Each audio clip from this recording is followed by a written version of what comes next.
عشان يكتشفوا بعد كده ان تضحياتهم اللي كانوا حتى ما بيعلنوش عنها بقت حق مكتسب للي قدامهم. ببساطة الألم بيغير صاحبه، الألم بيغير صاحبه.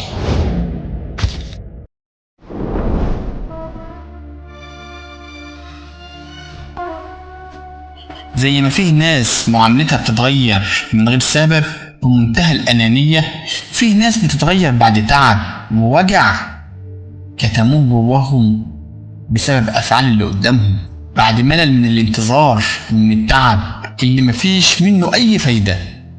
زي ما فيه ناس بتتغير وبتكون ظالمة، فيه ناس بتتغير بعد ما يتعرضوا للظلم ويتعرضوا لظلم كبير لمجرد ان ذنبهم بس انهم كانوا بيحاولوا يعدوا ويفوتوا ويطنشوا بحجة عشان الحياة تمشي.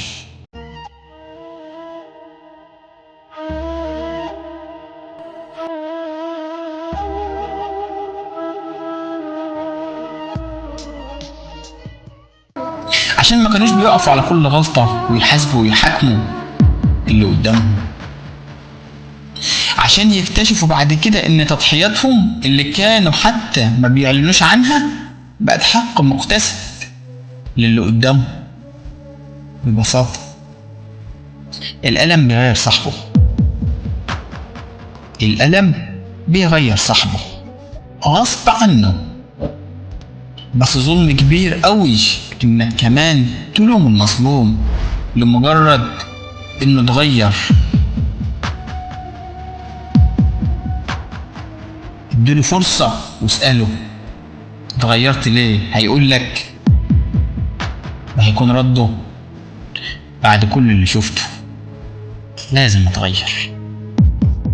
وداعا يا أحبتنا وداعا، وداعا والقلوب على اتصال، سأذكركم وأغمض جفن عيني وقد أبدو كأني لا أبالي، وفي قلبي من الأحزان نار يزيد ضرامها طول الليالي، يطول الليل في زمني كأني خلقت لأقتفي أثر الهلال.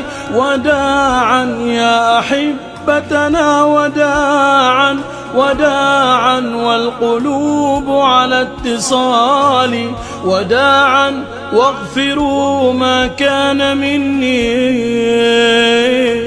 وداعا واستروا ماضي فعالي، وداعا والفؤاد يرد قولي ويأبى أن يوافقني مقالي.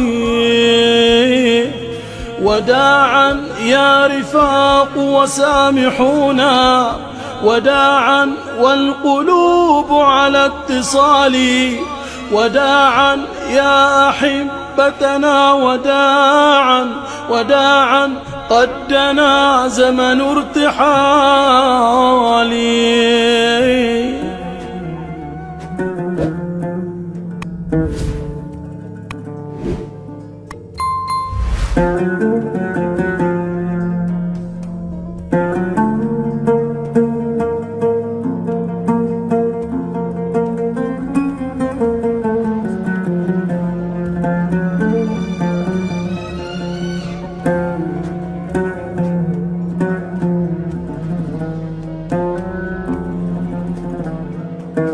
الناس فقير جدا لا يملك شيئا ذا بال، أعني لا يملك أخلاقا بل لا يملك إلا المال. مسكين والله تعيس وغريق وسط الأوحال، لا تغتر بما يظهره من حسن المظهر والحال، فالباطن ينبيك بصدق عن ضعف طاغ وهزال. ما قط توصل ذو مال بالأموال إلى الآمال، ولكم حاز فقير مجدا بالأخلاق وبالأعمال.